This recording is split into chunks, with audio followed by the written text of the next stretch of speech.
Hidden away in the hills of the beautiful island of Eire, there dwell today a fairy people called the Sidhe. In olden times, before the enchantment fell upon them, these people were large of stature and comely of feature, skilled in the arts of war and peace, lovers of beauty, of freedom, and of song. The name by which they were called was Tuatha de Danann. They came with their king, Nuada, to Eire, and fought the Firbolgs, the people who at that time inhabited the island, and being victorious they took possession. But in their last great encounter, the battle of Mag Tuiread, a Firbolg warrior cut off the hand of Nuada, the de Danann king. The loss of his kingship went with that of his hand, for no one with a personal blemish could be a sovereign of the Tuatha de Danann. The people chose in his stead Breas, whose mother was a de Danann and whose father was Baelor, king of the Lochlands, called by the Tuatha de Danann Fomorians, or sea robbers. Now the Fomorians had a foothold in Eire, and had for a long time exacted tribute from the people, and otherwise oppressed and harassed them. Breas, on becoming king, proved a true Fomorian, outdoing all others in unjust and niggardly deeds, until so great was the burden imposed upon the people by him that, after a year of secret meetings and discussions on the part of eminent de Danann, he was deposed. Then Nuada, for whom a silver hand had been made, was again given the kingship. And thenceforth he was known as Nuada of the Silver Hand. At this time each year in the island of Eire, the de Danann were compelled to pay taxes to the Fomorians. There were taxes on kneading troughs, querns, and baking flags, and also an ounce of gold for each one of their number. If anyone neglected or refused to pay, his nose was cut off by the Fomorian tyrants. When Nuada had again become ruler of Eire, and the time of tax-paying drew near, he called a great fair meeting on the hill of Usna, the place where the people came to pay. Also, Nuada sent for his friend and counsellor, Luha the Ildana, to attend the fair meeting. And after a great multitude of people had assembled from near and far, they saw a band of warriors mounted on white steeds coming toward them from the east. At their head rode a young champion, tall and comely, with a countenance bright and glorious as the setting sun. This was the king's friend, the Ildana, and the troop he led was the fairy host from the land of promise. He rode the steed of Manannan MacLear, Enbar of the flowing mane. No warrior was ever killed on the back of this steed, for she was as swift as the clear, cold wind of spring. And she travelled with equal ease on land or sea. Luca wore Manannan's coat of mail. No one could be wounded through it, or above it, or below it. He had on Manannan's breastplate, which no weapon could pierce. In the front of his helmet were 2 glittering precious stones, and one shone from the back. Also, at his left side hung Manannita's sword, the answerer, and whenever he took off his helmet his face glowed like the sun on a dry day in summer. Hardly were the greetings of the king and the Ildana over when another company was seen approaching the hill of Usna. 9 times, 9 surly, Fomorian tax-gatherers were coming to demand their yearly tribute from the men of Eire. When they reached the place where the king sat, the entire assembly, the king included, rose up before the tax-gatherers. Then the Ildana spoke to the king and said, "Why hast thou, O king, arisen before this hateful-looking company?" "We dare not do otherwise," answered the king, "for if even an infant a month old should remain seated before them, they would deem it good cause for killing us all." Lucha, the Ildana, brooded over this in silence for a while, and then he said, "Of a truth, I feel a great desire to kill all these men." "Thy deed would only bring evil upon us," said King Nuada, "for then the Fomorians would send an army to destroy us all." Nevertheless, the Ildana, vowing that the people should no longer be oppressed, started up and rushing upon the Fomorians dealt red slaughter among them. Neither did he hold his hand until he had slain them all except 9. These he spared because they had implored the protection of the king. After Luga had put his sword back into its scabbard, he said to the 9 living tax collectors, "I would slay you also, Did I not wish you to go and tell your king and all the nations what you have seen this day in Eire?" The 9 men then returned to their own country. When they had told their story, King Balor of the Mighty Blows asked them the name of the warrior who had wrought such woe to his Fomorians. "Behold, O king," said they, "on the hill of Uasna in Eire, by the hand of a single man hath our number been thus diminished. But the name of the champion we cannot tell thee." But Kethlenda, the queen, said, "This must be the Ildana. It has been foretold that he would oppose our sway in Eire." King Balor then called a council of the Fomorians. Among those who came to his palace of Berva were Luath, the storyteller, Sotal of the large heels, Tinna of Triskadel, Loskeener of the bare knees, Lobus the druid, and also the 9 prophetic poets and philosophers of the Fomorians. They could not decide what to do until Breas, the son of Balor, bitter with the thought of his banishment from the throne of Eire, arose and said, "Eriel will go to Eire with 7 great battalions of the Fomorian army, and I will give battle to Ildana, and I will bring his head to the palace of Berva." All the chiefs agreed to have him go. Ships were made ready for the ocean voyage. Their seams were caulked with pitch and filled with sweet-smelling frankincense. Abundant food and war stores were also provided. When the fighting men had been gathered together, they arrayed themselves in battle dress and set out for Eire. As they were about to embark, Balor said, "When your work of conquest is over, put your cables around this island of Eire and tie it to the sterns of your ships and take it to the northern side of Lochlan and there leave it. Then will it give us no more trouble." Breeze and his battalions hoisted their many-coloured sails, loosed their moorings, and were wafted out upon the wide sea. They did not slacken speed until they reached the harbour of Ea's Dara. Here they landed and immediately began to spoil and waste the province of Olnechmacht, where Bovderg was king. Chapter 2. The news of what they had done came to the Ildana at Teamhair. So the following morning early, when the point of night met day, he departed on his steed, Enbar of the Flowing Mane, and rode westward toward the palace of Bovderg. He had not travelled far when he saw, at a distance, 3 warriors fully armed riding toward him. These men were Cian, Cu, and Kethan, the sons of Canta. Cian was Luga's father, and when they met they saluted each other, and Cian asked his son why he was thus speeding toward the west. "I am going to give battle to the Fomorians, for they have wasted the kingdom of Bovderg." When the warriors heard this, they said, "We will go to battle with you, and each of us will ward off 100 Fomorians." "But first," said the Ildana, "I wish you to summon the fairy host to fight with me." This the sons of Canta with one accord consented to do, and forthwith they separated. Cu and Kethan fared south, while Cian rode northward until he came to Magmarthemna. As he journeyed over the plain, he met the 3 sons of Tuirian, Brian, and Urkar, who were at deadly feud with the 3 sons of Canta. "If my brothers were with me now, we should have a brave fight. But as I am only 1 against 3, it is better to avoid the combat," thought Cian. Looking around, he saw a herd of swine nearby, so he struck himself with a golden, druidical wand and turned himself into a pig. And no sooner had he done this than Brian said to his brothers, "Tell me, my brothers, what has become of the warrior that we saw just now approaching us on the plain?"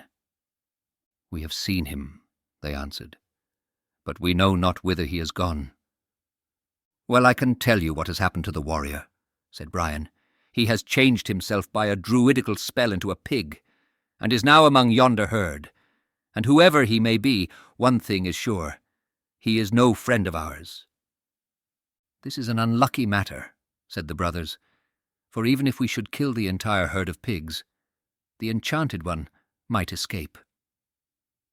"There is but one thing to do," said Brian, and then he struck his brothers with his golden druidical wand, and turned them into 2 fleet, slender, sharp-nosed hounds. The moment he had done this, the hounds put their noses to the earth and set off toward the pigs. When the druidical pig saw them coming, it made toward a thick spinney that grew nearby. But Brian was there before him and drove a spear through its chest. The pig screamed and said, "You have done an ill deed to cast your spear at me, for you know very well who I am." "Your voice, methinks, is the voice of a man," said Brian, "but I know not who you are." "I am Cian, the son of Canta," said the pig, "and I pray you give me quarter." Brian's brothers had regained their own shapes by this time, and they said, "Quarter you shall have indeed, and we are very sorry for what has happened you." But Brian, stepping between them, said, "I swear by the gods of the air that if your life returned to you 7 times, yet would I take it from you 7 times." "Then," said Cian, "since you will not grant me quarter, allow me first to return to my own shape." "That I will grant you," said Brian, "for I often find it easier to kill a man than to kill a pig." Cian, accordingly, took his own shape. Then he said to the sons of Tuarion, "You are indeed about to slay me, but even so I have outwitted you.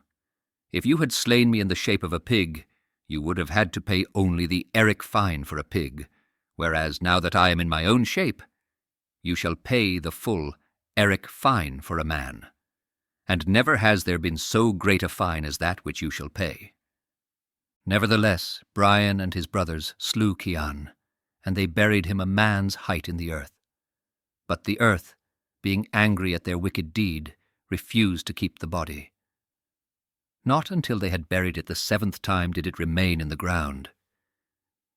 When the last turf was laid, and they turned to go away, a voice spoke from the earth, saying, "The blood you have spilled, the hero you have killed, shall follow your steps till the doom be fulfilled." Luga, the Ildana, meanwhile, had travelled westward until he reached Athluan, and then the Curlew Hills, and finally came to the mountain of Kesh Koran and the great plain of the Assembly, where the foreigners were encamped with the spoils of Olnechmacht around them.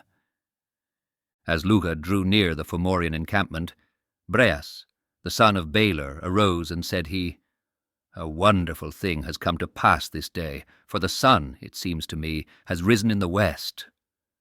"It would be better were it so," said the Druids, "but the light you see is the brightness of the face, and the flashing of the weapons of Luga, the Ildana, our deadly enemy, he who slew our tax-gatherers." By this time the Ildana had come up to them, and he peacefully saluted them. "How comes it that you salute us?" said they, "since you are, as we well know, our enemy? Enemy though you think me, I am now come in peace and goodwill to ask you to send back to the people of Bovderg all the milch cows which you have taken from them." "May our luck follow thee until thou get one of them," said the Fomorian leaders in loud, angry voices. But nevertheless, the Ildana straightway put a druidical spell upon the plundered cattle and sent every milch cow home to the door of her owner's house. Before the Fomorians could recover from their surprise, the fairy host arrived. They placed themselves under the Ildana's command, and they made ready for the fight. The Ildana put on Manannan's coat of mail and his breastplate. He took also his helmet, which is called Canbar, and his broad, dark blue shield he slung from one shoulder. His sword hung from his thigh, and in his hand he grasped his 2 spears, tempered in the blood of adders. When the chiefs and men were all arrayed in battle rank, hedges of glittering spears rose high above their heads. Their shields, placed edge to edge, formed a firm fence around them. They advanced against the Fomorians, and the Fomorians, in no degree dismayed, answered their onset. Clouds of whizzing javelins flew through the air. Spears were shivered, and from the gold-hilted swords a forest of bright flames arose as they clashed above the helmets. When finally Brass was compelled to sue for quarter from the Ildana, all the Fomorians dropped their arms and came to him to ask him to spare their lives. The Ildana said to them, "I do not wish to slay you. Return, you and your leader, to your own country, and there relate the deeds of prowess you have seen in Ere." So they departed. Luca missed his father, Cian, in the fight, "My father is not alive," said he, "for if he lived he would surely have come to help me in the battle. And now I swear that neither food nor drink will I take until I find his slayer and the manner of his death." Accordingly he set out with a small band and hastened to the plain of Murtemna, where Cian had been forced to take the shape of a pig. And it chanced that they came to the very spot where Cian had been slain. Then the stones of the earth spoke beneath their feet, saying, "Here lies thy father, O Ildana. Grievous was Cian's strait when he was forced to take the shape of a pig, on seeing the 3 sons of Tuirian. And on this very spot they slew him in his own shape. The blood they have spilled, the hero they have killed, shall darken their lives till the doom be fulfilled." Then the Ildana caused a stone to be raised above his father's grave, and his name engraved in Ogham. After this his lamentation lays were sung, and his funeral games performed. Then the Ildana and his followers went to Teamhair. They entered the banqueting hall, where the king and his nobles were assembled. The Ildana, looking around the hall, saw the 3 sons of Tuirian seated among the others. He hastened to exchange greetings with Nuada, the king. Then he asked the royal permission that the chain of silence might be shaken. When the silver music of the bells had died away, and all were listening, Luga, the Ildana, stood up and said, "O gracious nobles of the Dedanan race, I perceive that you have given me your attention, and now I have a question to put to each man here present. What vengeance should be taken for the murder of a father?" All were filled with amazement to hear the Ildana ask this question. Then the king's voice broke the deep silence. "Explain thy meaning. Why hast thou put this question to us? Surely, as we all know, thy father has not been killed." "My father has indeed been killed," said the Ildana, "and I now see here in this hall those who slew him. And furthermore, I know the manner in which they put him to death, even as they themselves know it." The sons of Tuirian, hearing all this, said nothing. But the king declared that if anyone had willfully slain Cian, he should atone for the deed with his life. Each noble said the same, as did also the sons of Tuirian. "The persons who slew my father are here present, and are joining with the rest in this judgment," said the Ildana. "Let all bear witness that my claim is just and honourable when I demand, not their lives, but that they shall pay to me a certain eric fine." Then Brian arose and said, "It is of me thou speakest, O Ildana, for it has been said that the 3 sons of Tuirian have been at enmity with the 3 sons of Canta. We shall not say whether we have slain thy father or not. But we are willing to pay an eric fine, even as if we had killed him."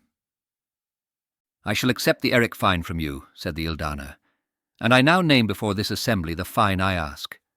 The first part is 3 apples, the second part the skin of a pig, the third part a spear, the fourth 2 steeds and a chariot, the fifth 7 pigs, the sixth a hound whelp, the 7th a cooking spit, and the 8th 3 shouts on a hill. This is my eric fine, O sons of Tuirian, and it will be for you to set about paying it without delay." "We do not deem thy eric fine too great, Ildana, but we fear some hidden snare in what you ask," said Brian. "The fine I have named, and that only, will satisfy me for the death of my father," replied the Ildana. "Moreover, I demand that we enter into a covenant, namely, I not to increase my claim, thou to pay the full fine required of thee." So they bound themselves on either side, and the king and nobles of Ira were witnesses and sureties of the bond. Then the Ildana, arising, said, "Listen, O sons of Tuirian, the 3 apples I ask are the 3 apples of the garden of Itis Berna in the western end of the world, and no other will I have. Their colour is the colour of burnished gold, and they have the taste of honey. A champion possessing one of them may perform with it any feat he pleases by merely casting it from his hand. Nor will he lose the apple, for it will return again to him of itself. The pig's skin I seek belongs to the king of his Berna, Hesperides, Greece. This magical skin will turn water into wine. It will also heal all the sick and wounded people who touch it. The spear which you must bring me is the venomed spear of Pesar, king of the East. In the time of peace, its blazing, fiery head is always kept in a cauldron of water to prevent it from burning down the king's palace. In time of war, its bearer is invincible. The 2 steeds and the chariot belong to Dobar, king of Segar. With these steeds and chariot, one travels as well on the sea as on the land. The 7 pigs I demand belong to the king of the Golden Pillars. Though these pigs should be killed and eaten today, they will be alive and well tomorrow. The hound whelp belongs to the king of Iroda. His name is Felinis, and all beasts of the forest fall powerless before him. The cooking spit belongs to the warlike women of Finkara. They are thrice 50 in number, and each of them is a match for 3 good warriors in single combat. These women of Finkara have never been known to give a cooking spit to anyone without being first overcome in battle. The hill on which you must give 3 shouts is the hill of Midkenna in the north of Lochlan. Midkenna and his sons always guard this hill, and are under Gisa to allow no one to shout on it. And should you procure all things that I have mentioned, you shall not, I think, succeed in shouting on the hill. For Midkenna and his sons were my father's friends, and loved him very much, and they will be sure to avenge on you my father's death. The sons of Tuairian were so much astonished on hearing this Eric Fine, that they spoke not one word, but arose and left the meeting and repaired to the house of their father. Chapter 3. Tuairian heard their story to the end. Then he said, "Your tidings are very bad, my sons. It was an evil thing to kill Cian, and I fear you are doomed to meet your death in seeking what the Ildana demands. In the Boyne River, near the palace of Angus, lies Manannan's canoe, the Wave Sweeper. Secure this canoe, and by its aid you may be able to reach Hisburna and obtain the magic apples." So they set out for Brugga of the Boyne. And with them was their sister Eithne. They found the canoe lying in the river. Brian, stepping into it, said, "It seems to me there is room for but one more person beside myself in the canoe." He began to complain bitterly of its size, but ceased when Eithne told him that the canoe would assume larger dimensions when they came to try it. Eithne was aware that it had the power of becoming large or small, according to the number of people who were to sail in it. After all preparations were over, the 3 brothers bade their sister farewell and entered the canoe. They found it large enough to hold themselves and their arms, and everything else they wished to take with them. As they quickly sped across the deep sea chasms and green-sided waves on their way to Hisburna, they held counsel as to what course they would pursue in their quest for the golden apples. Brian spoke and said "Let us take the shape of strong, swift hawks. Then, as we approach the garden, let us have a care for the light, sharp lances of the guards. These lances the guards will certainly hurl at us. We must avoid them actively and cunningly, and when they have no more left to throw, let us swoop down and fetch away an apple each." To this they all agreed. Changing themselves into 3 beautiful hawks, they flew swiftly over the tops of the trees. The sharp-eyed guards perceived them, and with great shouting and clamour hurled venomed darts at them. But the hawks escaped. Everyone. When there were no more darts to throw, fluttering their wings above the baffled guards, the hawks flew into the trees. After resting a moment, they rose in the air again, unhurt and happy. The younger brothers carried off an apple apiece, but Brian brought 2 with him, one in his talons and one in his beak. The king of Hisburna and his people were very angry on discovering that the hawks had carried off their apples. A council was called to consider how best the deed might be avenged.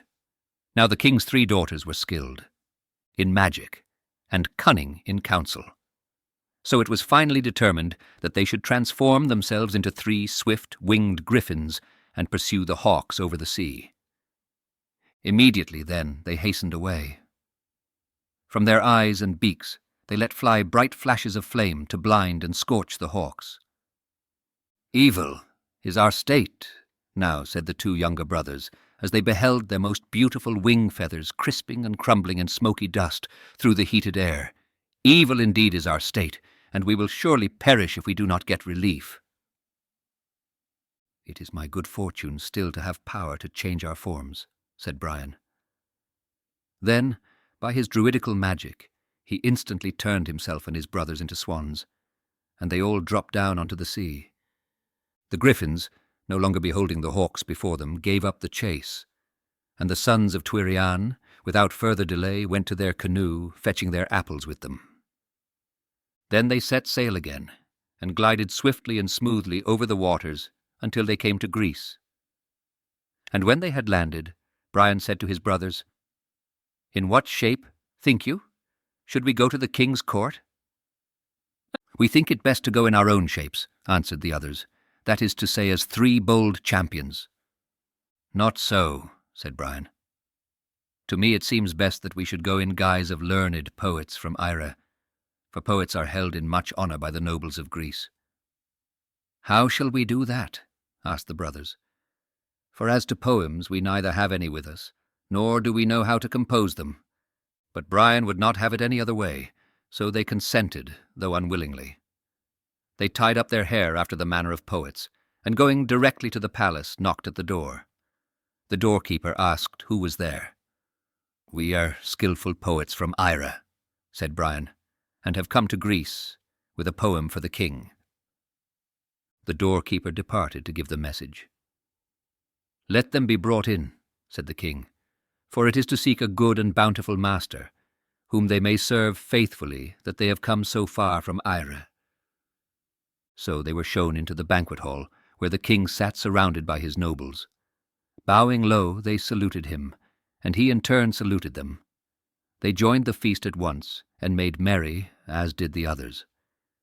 And they thought they had never seen a banquet hall more grand or a household so numerous and mirthful. At the proper time, the king's poets arose, and according to custom recited their poems for the company. When they had finished, Brian requested attention for his poem, and forthwith, in clear musical accents, spoke the following lines. "To praise thee, O Tuis, we've come to this land. Like an oak among shrubs, over kings thou dost stand. The honour be ours thy great deeds to rehearse, and claim but a pig-skin in pay for our verse. 2 neighbours shall war with an O to an O. A bard unrequited, how dreadful a foe!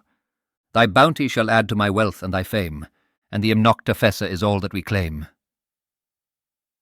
"Your poem would doubtless be thought very good if one were able to judge of it," said the king. "But it is unlike all other poems I've ever heard, and I do not in the least understand its meaning." "Listen while I unfold it then," said Brian. "To praise thee, O Tuis, we've come to this land. Like an oak among shrubs, over kings thou dost stand." This means that as the oak excels all other trees of the forest, so dost thou excel all other kings of the world for greatness, nobility, and generosity. Tmnocta fessa. Imnocta means skin, fessa means pig. That is to say, O king, thou hast the skin of a pig which I desire to obtain from thee as a guerdon for my poetry. 2 neighbours shall war with an O to an O. A bard unrequited, how dreadful a foe. O means an ear. That is to say, O king, thou and I shall be ear to ear fighting with each other for the skin, if thou give it not of thy own free will. And this, O king, is the meaning of my poem. Thy poem would have been a very good one, and I should have given it due meed of praise, if my pigskin had not been mentioned in it. It is a foolish request of thine, O Verdana, for even if all the poets and men of science in Eire, and in the whole world beside, were to demand that skin from me, I would refuse it. Nevertheless, continued the king, thou shalt not pass unrewarded, for I will give thee thrice the full of the skin of red gold, 1 portion for thyself, and 1 for each of thy brothers. Thy ransom is a good one, O king, said Brian, but I am a near-hearted and suspicious man, and I pray thee let me see with my own eyes thy servants measure the gold, lest they deal unfairly with me.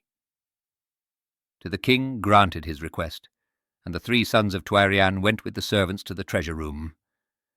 But no sooner had they begun to measure the gold than Brian suddenly sprang toward them.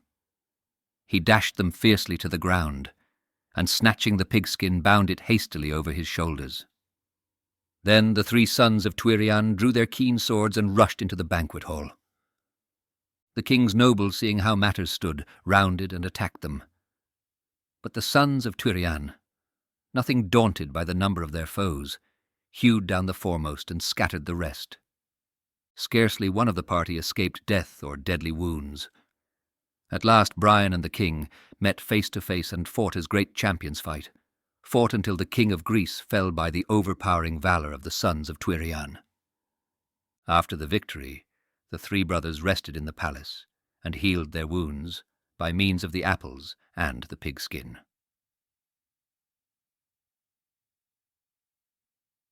At the end of 3 days and 3 nights they started on their next adventure. They went on board the canoe and soon left behind them the lovely shores of Greece. Across the wide seas they swiftly sped and finally landed near the palace of Paesar, king of the East. Having fared so well in their last undertaking, they resolved to put on the guise of poets this time also. They tied their hair in the poet's knot, and passing through the outer gate, knocked at the door of the palace. The doorkeeper asked who they were, and from what country they had come. "We are poets from Ira," answered Brian, "and we have brought a poem for the king."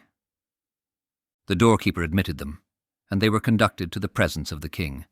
The king welcomed them and seated them among the nobles of his household.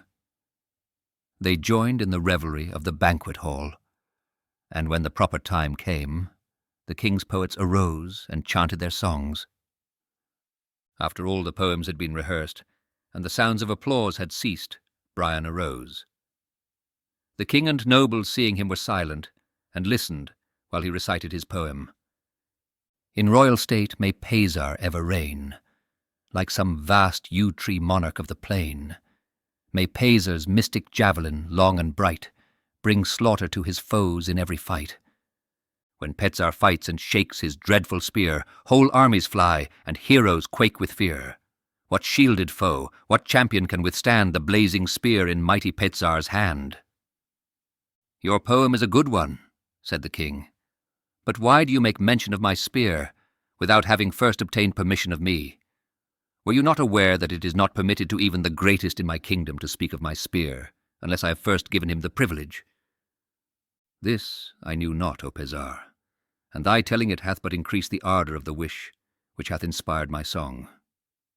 For I desire thy blazing spear, O Paesar, as a reward for my poem." "Your wish is a very foolish one," said the king. "No man ever escaped punishment if he asked me for my spear. The highest reward I could now grant you, and the greatest favour these nobles could now obtain for you, is that I should spare your life." Thereupon Brian and his brothers started up in great wrath, and drew their swords. In like manner, the king and his nobles drew their swords, and they fought a deadly fight. But Brian, in the midst of the combat, drawing forth one of his apples, cast it at the king, and he fell pierced through the brain. Then the frightened nobles fled, until no one remained in the banquet hall but the sons of Twirian. They searched the palace for the room where the spear was kept. At last they found it with its head down deep in a great cauldron of water which hissed and bubbled around it. Brian, seizing it boldly in his hand, drew it forth. Then the 3 brothers left the palace and went to their canoe. There they rejoiced together, because they had now succeeded in securing 3 parts of the Erechfine.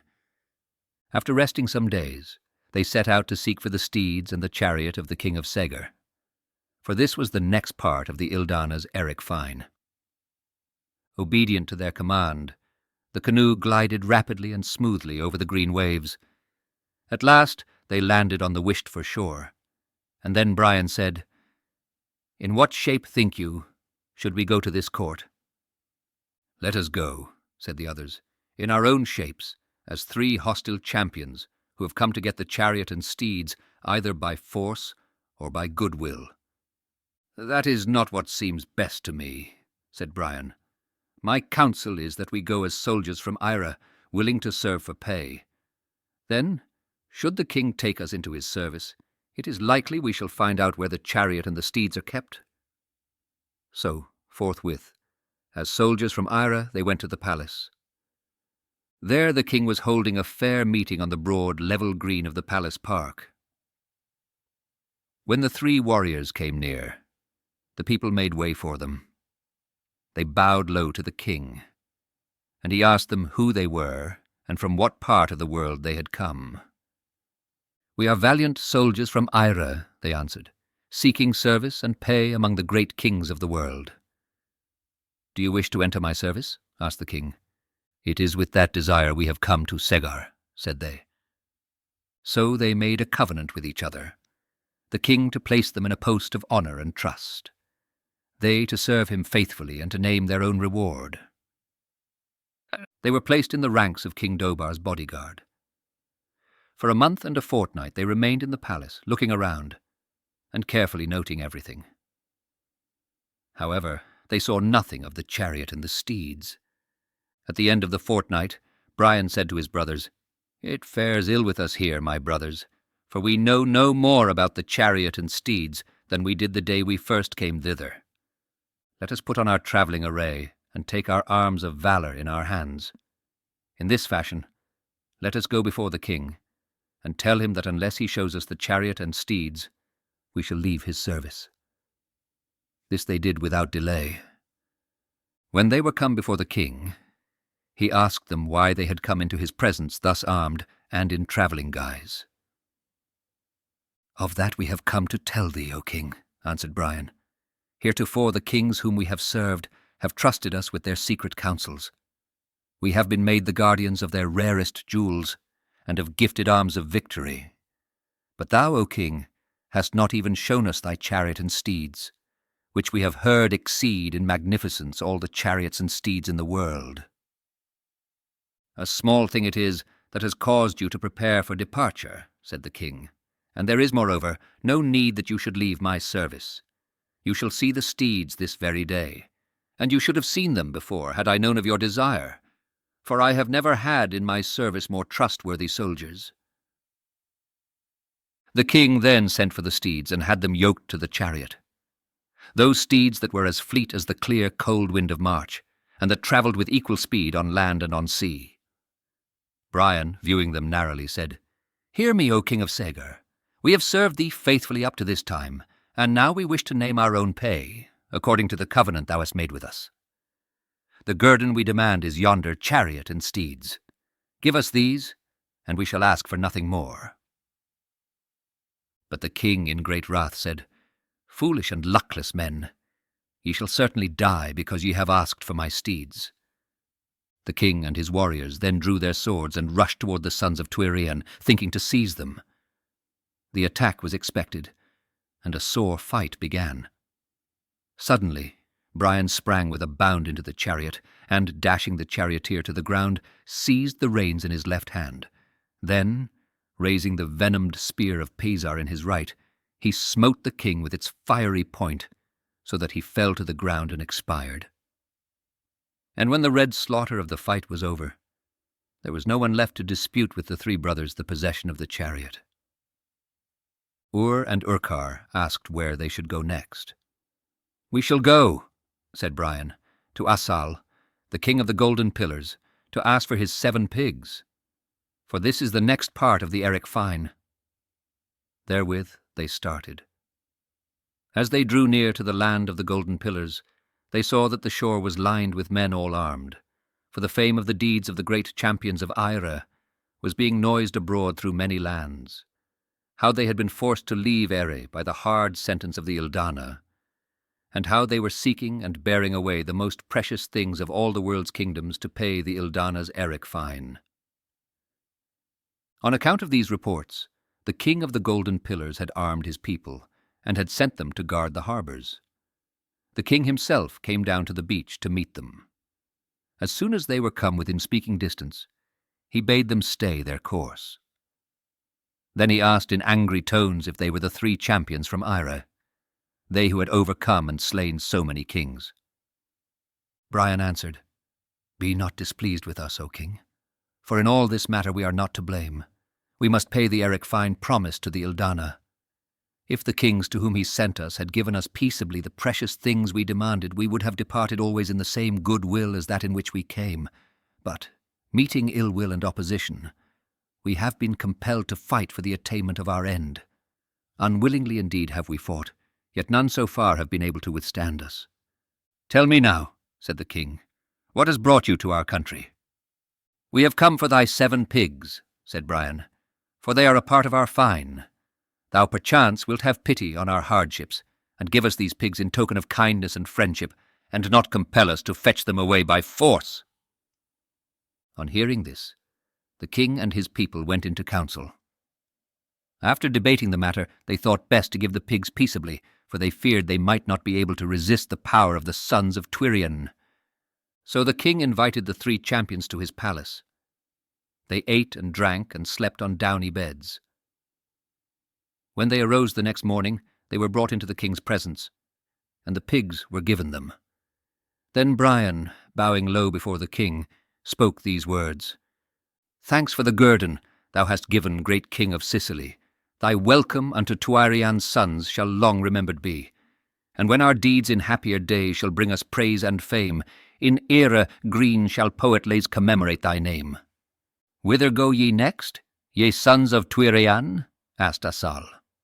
"We go," answered Brian, "into Iroda for Philinus, the king's hound whelp." "My daughter is the king's wife," said Assal, "and I will go with you to Iroda, and may be able to persuade him for her sake to give you the hound whelp freely and without battle. It gives me joy, O king, to accept your proffered aid, for often in the struggles which I have had heretofore in the quest for the Eric fine, I have wished for the help of a strong and friendly hand." King Assal wished the journey to be made in his own ship, so he commanded his soldiers to get it ready. Then all went on board, taking with them much wealth, and it is not told how they fared until they reached the kingdom of Iroda. When they arrived, the shores were lined with fierce, armed men, who were there by order of the king to guard the harbour. These men shouted to the crew of Assal's ship a warning to come no further. They well knew it could be no other than the sons of Twirian, bent on acquiring that part of their Eric fine which was the property of the king of Iroda. "Stay here for a while, and await my return," said King Assal to the sons of Twirian. "It is best that I should go on shore alone and meet my son-in-law." Accordingly, he landed and went to the king, who, after welcoming him, asked what had brought the sons of Twirian to his country. "They have come for your hound whelp," answered King Assal, "and I beg you to give it freely and without battle." "It was an evil counsel you followed when you came with these men to my shores," said the king, "for no champions in all the world have ever received from the gods strength and favour sufficient to enable them to obtain possession of my hound whelp, either by force or by my own free will." "It will be unwise of you to refuse them," replied King Assal. "They have gifted arms that no warrior, however powerful, can withstand. Numbers nor power can daunt them, and having your welfare at heart, I have come thither to advise you to give them your hound whelp in peace." But King Assal's words were only thrown away on the king of Iroda, and he angrily refused Assal's request, speaking scornfully of the sons of Twirian. Assal, troubled by the outcome of his talk with the king of Iroda, returned to the ship where the sons of Twirian were anxiously awaiting him. Upon hearing the situation, they immediately donned their battle dress and, armed, challenged the king of Iroda and his warriors. A fierce and bloody battle ensued. Despite their bravery, nothing could withstand the sons of Twirian, though the warriors of Iroda were numerous and valiant. During the fight, Brian became separated from his brothers and was surrounded by enemy champions. However, wielding the blazing spear of Pazar with its deadly point, his foes fled before him, recognizing the futility of resistance against such a weapon. Eventually, Brian confronted the king of Iroda. The two fought valiantly, and after a prolonged battle, Brian managed to capture the king, presenting him to Assal and saying, "Behold thy son-in-law. It would have been easier 3 times over to have killed him than to have brought him to thee alive." The capture of their king led to peace, and the sons of Twirian were given the hound whelp. They then departed from Iroda in peace. Meanwhile, preparations were underway for another battle against the Fomorians, known as the Second Battle of Mag Tuiread. Key figures including the great leech Diansect, the skillful smith Gwibnu, the Dagda, and Ogma met secretly with the Ildana to strategize for victory over their formidable foes. With the return of Ku and Kethan, along with the fairy host, only one task remained: securing the final parts of the Eric Fine deemed necessary for success. A druidical spell sent by the Ildana caused the sons of Twirian to forget two crucial items and filled them with a longing to return home. They set sail for Eire, unaware of their omission. Upon their arrival, the Ildana disguised himself and later accepted the Eric Fine from the sons of Twirian, noting its sufficiency but pointing out the missing items. The revelation left the sons of Twirian in despair, realizing they must embark on another quest due to the omission caused by the Ildana's spells. Overwhelmed with grief, Twirian and his children prepared for yet another journey, standing by the shore as a new day dawned. When their farewells were spoken, they embarked, determined never to return unless bringing with them the two forgotten parts of the Fine. It was no longer their privilege to use Manannan's canoe. In their own slower sailing, less commodious, yet trustworthy ship they set sail and sped forth over the green, billowy sea in search of the island of Finkara. For 4 full moons they wandered hither and thither, sailing with the billows and against them. On many shores they landed and inquired of all they met, yet they were unable to get the least tidings of the island where the warlike women dwelt. At last they met a very old man who told them that he had heard of the island of Finkara in the days of his youth. He said it lay not on the surface but down deep in the waters, for it was sunk beneath the waves by a druidical spell in times long past. Then Brian put on his water dress, with his helmet of transparent crystal on his head. Telling his brothers to await his return, he leapt over the side of the ship and sank at once, out of sight.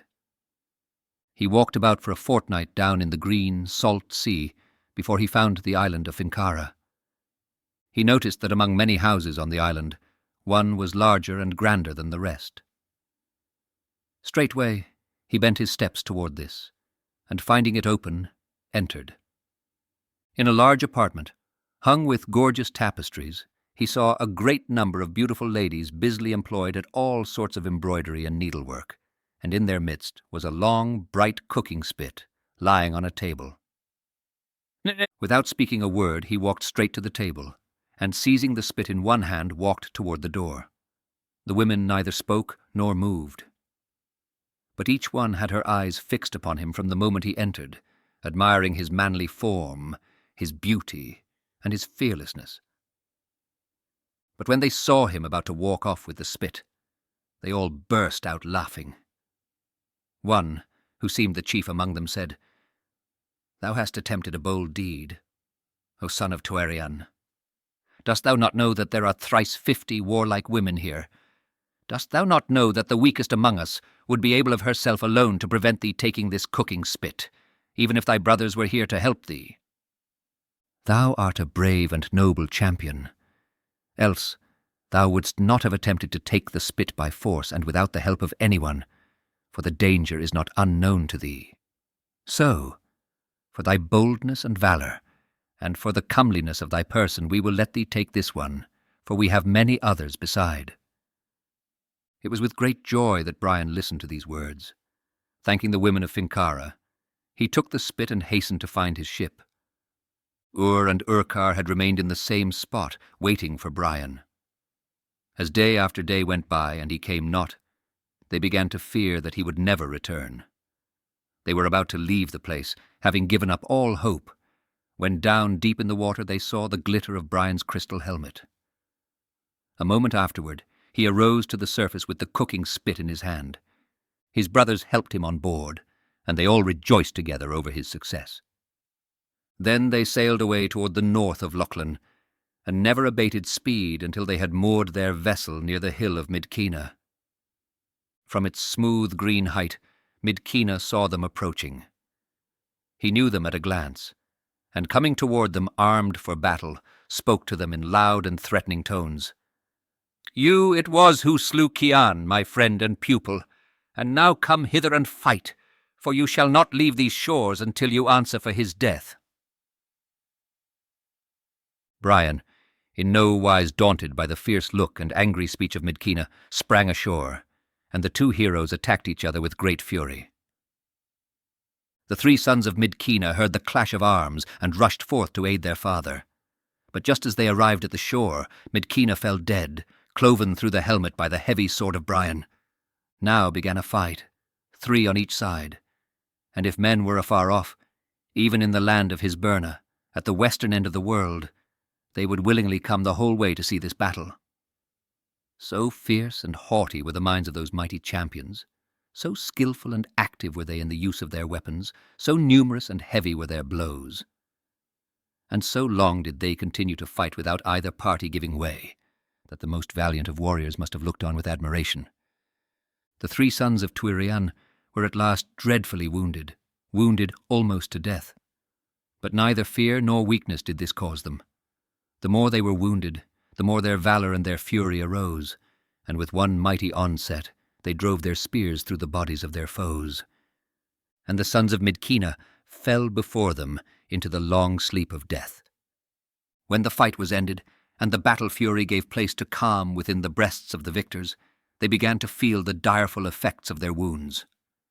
They threw themselves full length on the blood-stained sward, and it was as if they were dead, for a heavy curtain of darkness fell over their eyes, and thus they remained without moving or speaking.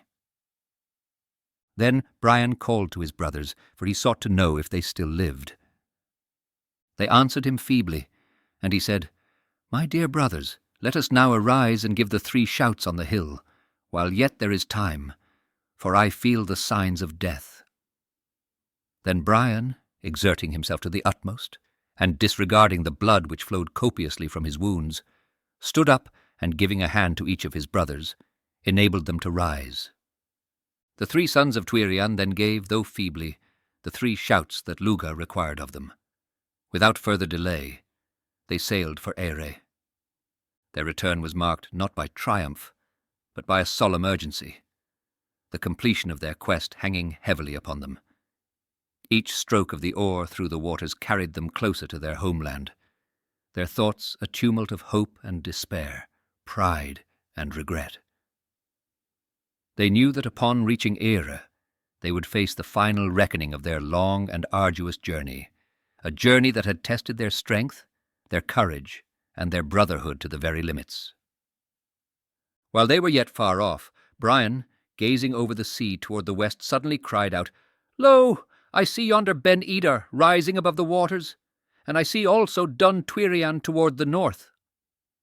Then Urquhart, speaking from where he reclined with upon the deck, said, "If we could but get one glance of Ben Eder, methinks we should regain our health and strength. As thou lovest us, and as thou lovest thine own renown, my brother, come and raise our heads and rest them on thy breast, so that we may see Eire once more. After that, we shall welcome either life or death." Brian raised their heads and rested them on his breast, and they gazed on the rocky cliffs and green slopes of Ben Eder, while the ship was wafted slowly toward the shore. Soon they landed near the northern side of Ben Eder, and from there made their way, little by little, to Dun Tuirian. When they had reached the green in front of the house, Brian cried out, "Father, dear father, come forth to thy children." Tuirian came and saw his sons, all wounded, pale and feeble, and his heart was filled with sorrow. Brian, after greeting him, said, "Go, beloved father, go quickly to Timher, and as quickly return. Fetch this cooking spit to Luga, and tell him that we have given the 3 shouts on Midkina's hill. Say that we have now paid the entire Eric fine, and bring from him the apples from the garden of Hisberna to heal our wounds, else we die." "Alas, my children," said Tuirian, "I know the stern Ildana's mind. Far rather would he see you in your tomb than that he should possess all the treasures this great world can show." "O father," then said Brian, Linger not here to mourn, go straight to Luga's home. Tell him we pay full eric for his parents' death. Is not the great Ildana just? Speed like the wind, nor tarry long, lest we die before thou return.